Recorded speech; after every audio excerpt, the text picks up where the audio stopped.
Hello बच्चों, मैं आप सभी का स्वागत करता हूं, विशाल भार्गव। तो हम बात कर रहे थे कक्षा 11वीं की। 11वीं कक्षा के मूल राशियां और उनके मात्रकों के बारे में हमने कल चर्चा की। तो मूल राशियां जो मात्रक होते हैं, मूल मात्रक, वो 7 प्रकार के थे जो हमने कल देखा। अब हम आज पढ़ने वाले हैं व्युत्पन्न मात्रकों के बारे में। तो आइए हम देखते हैं व्युत्पन्न मात्रक।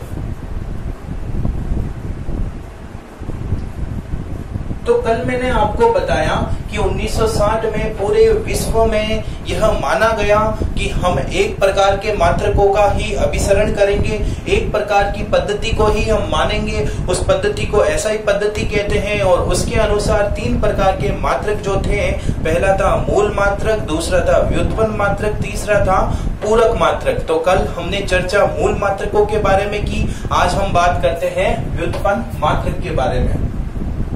डेराइव्ड यूनिट क्या होती है? डेराइव्ड यूनिट, व्युत्पन्न मात्रक, तो वे मात्रक जो मूल मात्रकों पर निर्भर करते हैं, जो मूल मात्रकों से बनते हैं या मूल मात्रकों पर निर्भर करते हैं, उन्हें क्या बोलेंगे हम? व्युत्पन्न मात्रक बोलेंगे। Depends upon fundamental unit. Fundamental unit कितनी थी? आपको पता है फंडामेंटल यूनिट्स कितनी थी?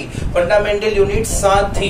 तो फंडामेंटल यूनिट पर हम डिपेंड कराएंगे। उन मात्रकों को हम किस नाम से जानते हैं? उन मात्रकों को हम बोलते हैं डेराइव्ड यूनिट, व्युत्पन्न मात्रक। कैसे सर डिपेंड करेगा, थोड़ा मुझे बताइए। तो चलो हम कुछ उदाहरणों के साथ में बात करते हैं।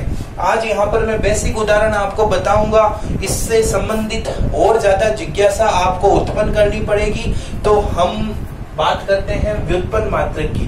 देखो बच्चों, एक्चुअली में ये जो सब्जेक्ट, ये जो टॉपिक चल रहा है व्युत्पन्न मात्रक, उसको हम यथा स्थान यथा संभव समय ही इसको अच्छे तरीके से समझा जाएगा। लेकिन मैं आज आपके माइंड में इसका बेसिक स्ट्रक्चर जो है उसको कंप्लीट करूंगा। तो हम बात करते हैं शुरुआती दौर से, मैं बात कर धीरे धीरे हम आगे बढ़ेंगे। तो सबसे पहले मैं बात करता हूं दूरी या विस्थापन की। दूरी या विस्थापन, अब आप जानते हैं दूरी या विस्थापन जो होता है वो एक्चुअली में एक तरीके से लंबाई ही है, और लंबाई का जो मात्रक होता है वो मीटर होता है। तो यहाँ पर दूरी और विस्थापन का मात्रक भी मीटर होगा। लेकिन ये लंबाई थी, इसलिए ये व्युत्पन्न मात्रक नहीं है। ये क्या है? मूल मात्रक की श्रेणी में आएगा। और तो इसलिए मुझे ये चीज समझानी थी कि ये जो दोनों चीजें हैं वो लंबाई को संबंधित करती हैं। मतलब लंबाई बोल सकता हूँ, चौड़ाई बोल सकता हूँ, ऊंचाई बोल सकता हूँ, दूरी बोल सकता हूँ, विस्थापन बोल सकता हूँ। ये डिस्टेंस है और ये डिस्प्लेसमेंट है। इन सभी की यूनिट जो होती है वो मीटर होती है, जो हम मूल मात्रक में पढ़ चुके हैं। तो हम बात करते हैं अब चाल की। जो चाल बराबर होता है बेटा दूरी बटा समय। देखो, इन मात्रकों को, व्युत्पन्न मात्रक को समझने के लिए आपको सूत्र ज्ञात होने अति आवश्यक है, क्योंकि सूत्र के आधार पर ही आप मात्रकों का निर्माण कर सकते हैं। तो चाल का सूत्र होता है दूरी बटा समय। तो इसका मात्रक क्या होगा चाल का? तो दूरी जो होती है वो एक तरीके से लंबाई है, तो दूरी की जगह रख दो मीटर और समय की जगह रख दो सेकंड। तो मीटर अपॉन सेकंड हो गया, वो आपके चाल का मात्रक हो गया। तो यही चीज मैं आपको एक टेबल के रूप में समझाऊंगा। तो जितने उदाहरण मैं बताता हूं वो पर्याप्त होंगे आपकी समझ को क्रिएट करने के लिए। तो हम बात कर रहे हैं व्युत्पन्न मात्रकों की। व्युत्पन्न मात्रक, डेराइव्ड यूनिट, उसकी बात कर रहे हैं। चलो अपन बात करते हैं चाल की। चाल बोलूं तो इसका सूत्र होता है दूरी बटा समय। इंग्लिश में इसको क्या बोलेंगे? स्पीड। स्पीड का फॉर्मूला होता है डिस्टेंस अपॉन टाइम। तो और इनका जो मात्रक होता है वो कैसे फाइंड आउट करेंगे? ऊपर दूरी है, डिस्टेंस है, डिस्टेंस का मात्रक होता है मीटर और अपॉन में समय है, समय का मात्रक होता है सेकंड, तो इसका मात्रक चाल का हो जाएगा metre second, metre upon second. या फिर इसको एक और तरीके से डिनोट किया जा सकता है, कैसे, मीटर सेकंड इनवर्स। देख सकते हैं आप, कोई इशू नहीं है, सेकंड को ऊपर लेके गया तो इनवर्स के रूप में आ गया। इसी प्रकार मैं वेग की बात करूं,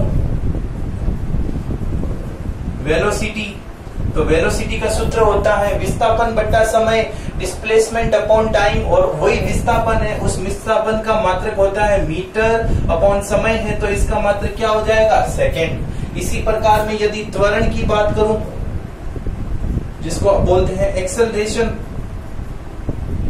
इसका सूत्र होता है वेग बट्टा समय, मतलब वेलोसिटी अपॉन टाइम। अब आप जानते हैं वेग जो होता है उसका मात्रक होता है मीटर पर सेकंड, और अपॉन में सेकंड है तो इसका मात्रक हो जाएगा सेकंड। चूंकि ये सेकंड बेचारा अकेला है तो इसको अंश बटा हर के रूप में परिवर्तित करना पड़ेगा, तो सेकंड अपॉन 1 कर दिया मैंने, इसको न्यूमरेटर अपॉन डिनोमिनेटर के रूप में प्रदर्शित किया मैंने। अब सेकंड अपॉन 1 है, इसको जैसे ही मैं ऊपर जाऊंगा तो हो जाएगा ये उल्टा हो जाएगा, तो मीटर अपॉन सेकंड। देखो मीटर को मैंने स्मॉल m में ही लिखा है, और ये 1 अपॉन सेकेंड ऊपर जाएगा तो सेकेंड अपॉन 1 ऊपर जाएगा तो 1 अपॉन सेकेंड। इसको थोड़ा और अच्छे से लिखो तो मीटर अपॉन सेकेंड स्क्वायर। तो ये इसका मात्रक होता है त्वरण का, एक्सेलरेशन का। आपने पढ़ा होगा गुरुत्वीय त्वरण, बचपन में आपने पढ़ा था गुरुत्वीय त्वरण, acceleration due to gravitation, small g का मान क्या होता है 9.8 मीटर अपॉन सेकेंड स्क्वायर। तो ये जो मीटर अपॉन सेकेंड स्क्वायर है क्यों आया, क्योंकि यह एक्चुअली में त्वरण है, और त्वरण का जो मात्रक होता है वो होता है मीटर अपॉन सेकेंड स्क्वायर, इसलिए ये वैल्यू रखी है। अर्थ के लिए गुरुत्वीय त्वरण का मान इतना होता है, जिसको लगभग हम कभी कभी 10 मीटर प्रति सेकेंड स्क्वायर भी बोलते हैं। चलिए अब बात करते हैं बल की। फोर्स, तो फोर्स का सूत्र क्या होता है m इंटू ए, मतलब द्रव्यमान इंटू त्वरण, इंग्लिश में बोलूं तो मास इंटू एक्सेलरेशन। तो ये होता है बल का सूत्र, मतलब बल का सूत्र लिख दिया।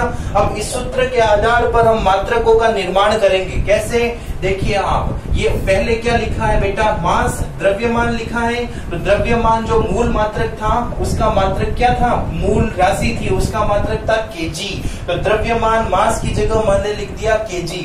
और अब बचा है त्वरण, त्वरण बोले तो एक्सेलरेशन। जस्ट अभी अपन लोगों ने त्वरण का मात्रक देखा, क्या होता है मीटर अपॉन सेकेंड स्क्वायर, तो ये हो गया मीटर अपॉन सेकेंड स्क्वायर। ये जो है वो आपके बल का मात्रक है। देख सकते हैं आप कैसे आया।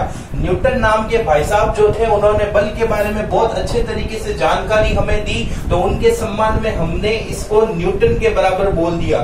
तो यह जो है वो 1 न्यूटन के बराबर है। 1 न्यूटन बोलूं या फिर इसको KG into metre upon second square बोलो, बात तो एक ही है। चलिए उसी प्रकार बात करता हूं मैं संवेग की। मोमेंटम, मोमेंटम का सूत्र होता है द्रव्यमान इंटू वेग, इंग्लिश में इसको बोलेंगे तो मास इंटू वेलोसिटी। तो मास इंटू वेलोसिटी हो गई, तो यहाँ पर मास का जो यूनिट होती है वो क्या होती है, केजी होती है। और वेग जो है वेलोसिटी की यूनिट जो होती है वो मीटर अपॉन सेकेंड होती है। इसलिए मैंने यहाँ पर क्या लिख दिया, मीटर अपॉन सेकेंड। तो ये KG into metre upon second, या फिर मैं इसको ऐसे लिख सकता हूँ KG into metre into second inverse. तो यहाँ पर नीचे था तो मैंने ऊपर भेज दिया। ये मात्रक आपके किसका हो गया, संवेग हो गया, संवेग का मात्रक। इसी प्रकार मैं क्षेत्रफल की बात करता हूं। आयत का क्षेत्रफल, एरिया ऑफ रेक्टेंगल, क्या होता है एरिया ऑफ रेक्टेंगल, फॉर्मूला लंबाई इंटू चौड़ाई। तो लंबाई का मात्रक होता है मीटर और चौड़ाई का मात्रक भी होता है मीटर। इसलिए मैंने इन दोनों को गुणा करके क्या बना दिया, मीटर का स्क्वायर। तो आपने बचपन में देखा होगा कि आप एरिया फाइंड आउट करते थे तो उसका मात्रक मीटर स्क्वायर करते थे, या इसको हिंदी में बोलूं तो वर्ग मीटर बोला करते थे आप। कारण क्या था पीछे? क्योंकि उसका मात्रक होता है मीटर स्क्वायर। इसी प्रकार यदि आयतन की बात करता हूं, घनाभ का आयतन, आयत का आयतन तो हो नहीं सकता क्योंकि आयत 2D में होता है और घनाभ 3D में होता है। तो घनाभ का आयतन, इंग्लिश में इसको बोलूं तो वॉल्यूम ऑफ क्यूबॉइड। क्या फॉर्मूला होता है? लंबाई इंटू चौड़ाई इंटू ऊंचाई, length into breadth into height. तो यहाँ पर तीनों के मात्रक अपन देखेंगे तो मीटर ही होते हैं, तो metre into metre into metre, तो फाइनली बन गया मीटर क्यूब। तो मीटर क्यूब जो है वो आयतन का मात्रक होता है। वो चाहे कोई भी आयतन है, घनाभ का आयतन है, घन का आयतन है, बेलन का आयतन है, शंकु आकार का आयतन है, सभी का जो मात्रक होगा वो समान ही होगा। क्योंकि हमने मात्रकों के बारे में देखा था कि मात्रकों का मान कभी परिवर्तित नहीं होता है। इनके जैसे हजारों मात्रक जो हैं जिनको हम स्टडी करेंगे जैसे जैसे हम साइंस या भौतिक विज्ञान की कक्षाओं को आगे पढ़ेंगे। एक और अगर मैं बात करूं, आवेश, चार्ज। चार्ज को आपने देखा होगा, बचपन में आपने एक फॉर्मूला पढ़ा होगा, आवेश प्रवाह की दर को विद्युत धारा कहते हैं 10वीं कक्षा में। मतलब I का फॉर्मूला था Q अपॉन T, तो Q बराबर क्या हो जाएगा? I into T. ये I जो है वो क्या है? विद्युत धारा, इलेक्ट्रिक करंट। Q जो है वो है आवेश, चार्ज, और T जो है वो टाइम। तो मुझे तो आवेश चाहिए क्योंकि मैंने चार्ज लिखा है। तो आवेश का सूत्र जो है वो I इंटू टी। I क्या है आपकी? विद्युत धारा इंटू टी क्या है आपका? समय। तो आप देख सकते हैं विद्युत धारा जो होती है वो मूल मात्रक है। मूल मात्रक विद्युत धारा का क्या मात्रक होता है? एम्पियर। इंटू समय का मात्रक होता है सेकेंड। तो बहुत सारे ऐसे जो मात्रक हैं वो व्युत्पन्न मात्रक आते हैं जो मूल मात्रकों पर निर्भर करते हैं, फंडामेंटल यूनिट पर डिपेंड करते हैं। स्क्रीनशॉट ले सकते हैं आप लोग। ओके,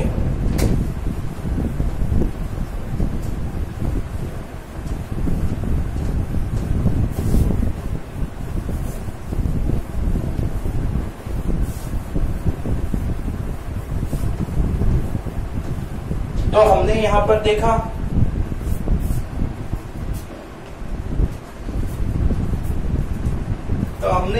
क्या देखा बेटा? हेलो, आवाज आ रही है मेरी? ओके। तो हमने यहाँ पर देखा, आप मूल मात्रक और व्युत्पन्न मात्रक के बारे में परिचित हो गए। अब तीसरा जो मात्रक है वो अपना था पूरक मात्रक। अपना था मतलब ऐसा ही पद्धति ने बताया था, इसको बोलेंगे सप्लीमेंट्री यूनिट। सप्लीमेंट्री यूनिट क्या होता है? ये सप्लीमेंट्री यूनिट, दो सप्लीमेंट्री यूनिटों को आपको पता रखना है। पहली जो है वो है समतल कोण। डायरेक्ट क्वेश्चन बनता है प्लेन एंगल कि what is the unit of plane angle. समतल कोण का मात्रक क्या होगा? तो समतल कोण का मात्रक जो होता है उसको बोलते हैं रेडियन। क्या बोलते हैं बेटा? इसको रेडियन बोलते हैं, जिसको डिनोट करने का तरीका है RAD। ठीक है, समतल कोण जो है उसका मात्रक होता है रेडियन, जिसको डिनोट करने का तरीका है RAD। एक होता है ठोस कोण, जिसको इंग्लिश में बोलेंगे सॉलिड एंगल, इसका मात्रक होता है स्टेरेडियन, जिसको डिनोट करने का तरीका है SR। तो देखो, दो प्रकार के सप्लीमेंट्री यूनिट है, दो प्रकार के पूरक मात्रक है। कौन कौन से? समतल कोण और ठोस कोण। ये जो समतल कोण होता है वो आपके 2D का है, 2D में है, मतलब कि कोई भी मैं एंगल बना देता हूं। सपोज दैट कि ये मैंने यहाँ पर ये कोण बना दिया, तो ये जो कोण थीटा है ना, ये आपका समतल कोण है। और ये थीटा जो है, इस थीटा को आप डिग्री में भी लिख सकते हो और रेडियन में भी लिख सकते हो। तो हमने यहाँ पर डिग्री को नहीं मानकर रेडियन को प्राथमिकता दी है। तो आप ध्यान रखना बेटा, आपको पता होगा डिग्री को रेडियन में कैसे कन्वर्ट करते हैं। तो अगर आपको ये पता है तो मुझे आप बताइए कि 1 पाई में कितने डिग्री होते हैं। क्वेश्चन मेरा क्या है? 1 पाई रेडियन में कितने डिग्री होते हैं। मुझे कमेंट बॉक्स में इसका आंसर चाहिए। तो आज का क्वेश्चन आपको समझ में आ गया होगा कि 1 पाई रेडियन में कितने डिग्री होते हैं। ओके चलो, और ये एक होता है ठोस कोण। ठोस कोण मतलब शंकु के आधार पे अपन बोल सकते हैं। उदाहरण के तौर पे मैं बोलूं, ये मेरे पास में एक फाइल है और इस फाइल को यदि मैं ऐसे बना देता हूं तो ये जो अंदर वाला आप देख रहे हैं कोण, ये जो अंदर वाला कोण है इसको बोलते हैं ठोस कोण, सॉलिड एंगल जो 3D में है। तो ये आपका हो गया पूरक मात्रक। तो 3 प्रकार के मात्रक आपने देखे हैं बेटा। कौन कौन से 3 थे? मूल मात्रक, व्युत्पन्न मात्रक और पूरक मात्रक। चलिए अब बात करते हैं एसआई पद्धति की क्या विशेषताएं हैं, क्या इसकी स्पेशलिस्ट कैरेक्टरिस्टिक्स हैं जिसके कारण हमने इसको चुना, पूरी दुनिया इसको क्यों मानती है, उसके पीछे का कारण। तो आइए हम बात करते हैं विशेषताओं की। किसकी विशेषताएं? एसआई पद्धति की। कैरेक्टरिस्टिक्स क्या है? कैरेक्टरिस्टिक्स, पहला कैरेक्टरिस्टिक्स इसका यही है कि इसका मान जो होता है वो परिमेयकृत होता है।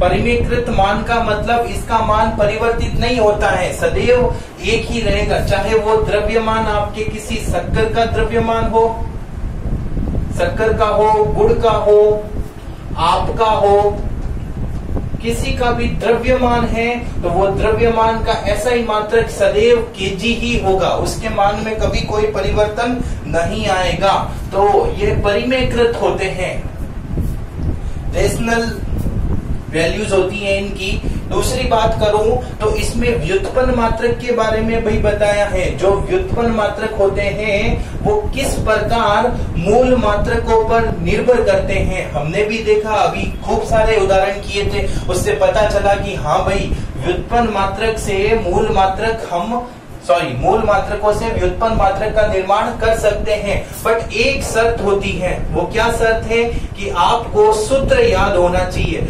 बिना सूत्र याद हुए आप मूल मात्रकों से व्युत्पन्न मात्रक का निर्माण नहीं कर सकते हो। तीसरी बात करूं तो ये सुपरिभाषित है।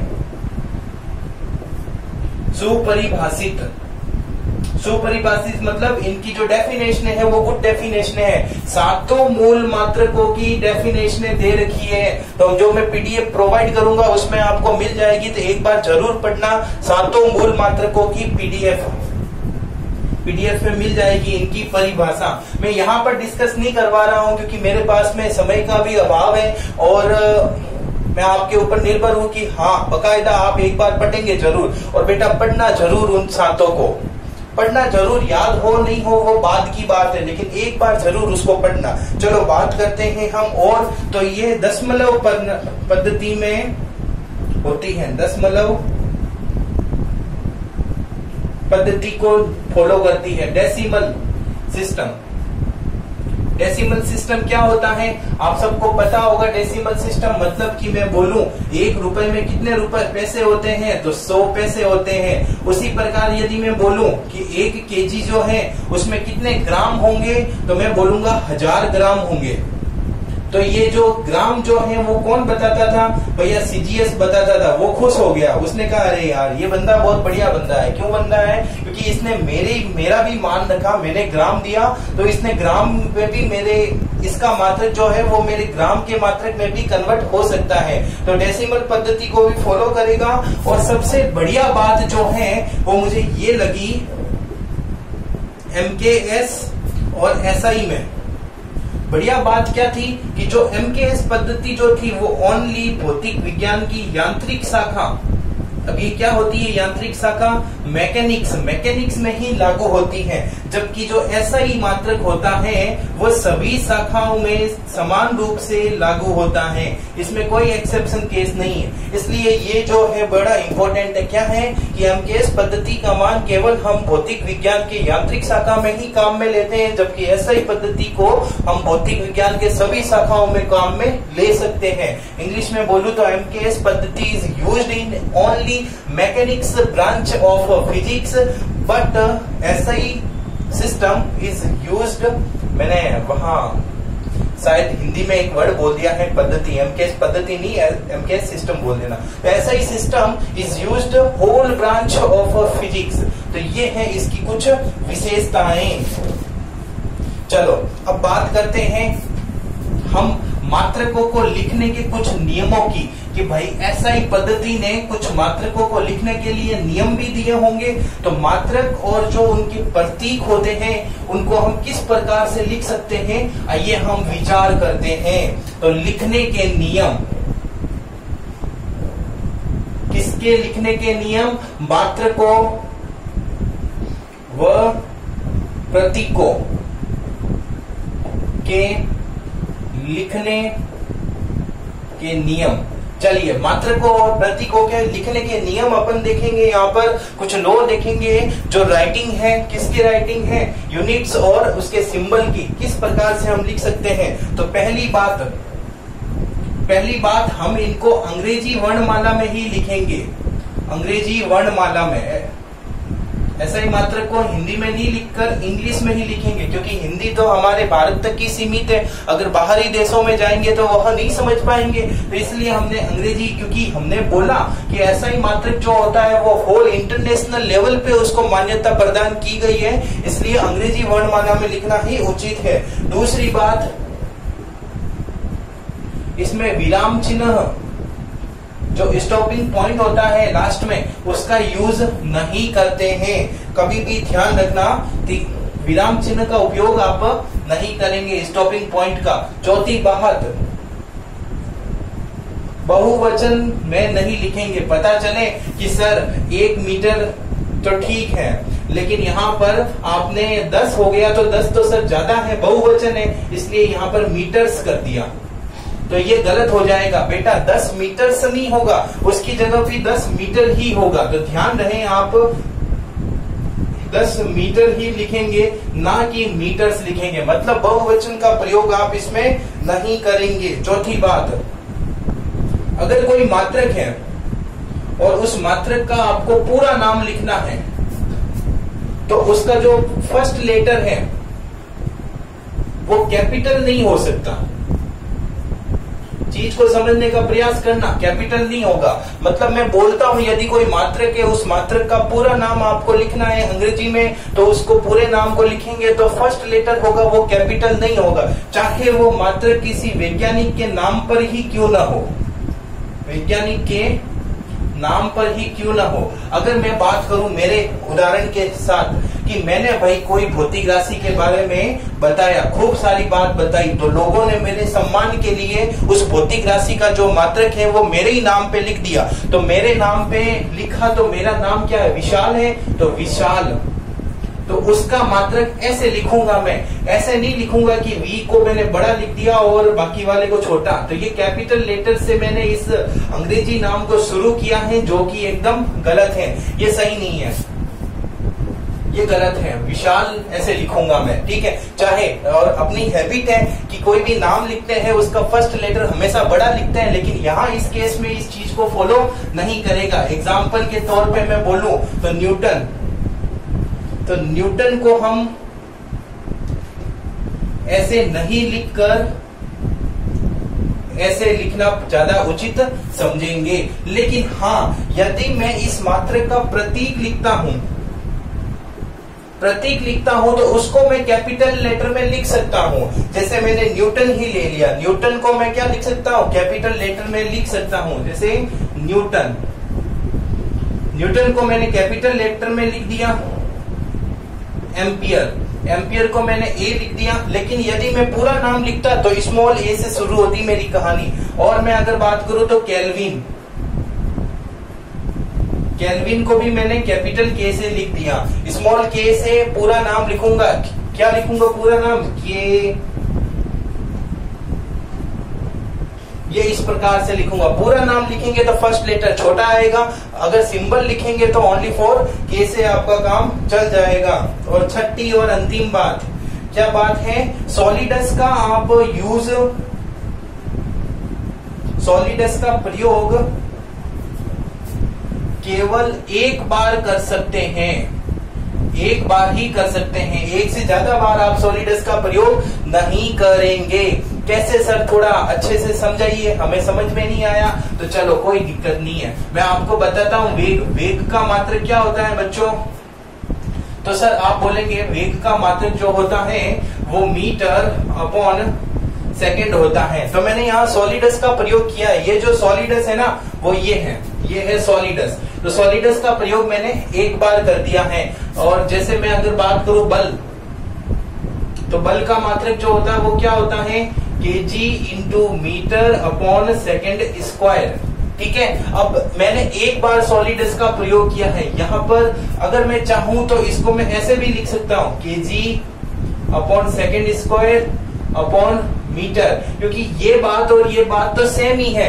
लेकिन हमने इस चीज को, एसआई पद्धति ने इस चीज को नहीं माना है। उसने कहा कि सॉलिडस का प्रयोग आप केवल एक बार ही करेंगे, एक से अधिक बार हो गया यहाँ पर ये और ये, तो ये गलत है, ये सही नहीं है बात, इसलिए यहाँ पर ये छठी बात है। तो ये कुछ नियम है लिखने के। पहला नियम अंग्रेजी वर्णमाला में होगा, विराम चिन्ह का प्रयोग नहीं करेंगे, बहुवचन नहीं लिख सकते हैं, मात्रक यदि पूरा नाम है तो फर्स्ट कैपिटल नहीं होगा, अगर उनका प्रतीक है तो कैपिटल लिख सकते हैं, सॉलिडस का प्रयोग केवल एक बार ही कर सकते हैं। तो ये है आपके एसआई पद्धति के लिखने के नियम मात्रक और प्रतीकों के बारे में। अब हम कल बात करेंगे विमा के बारे में, और क्या होती है विमा, विमीय विश्लेषण हम देखेंगे, डायमेंशन को पढ़ेंगे। तो अब तक मैं आपसे आज्ञा चाहता हूँ, धन्यवाद।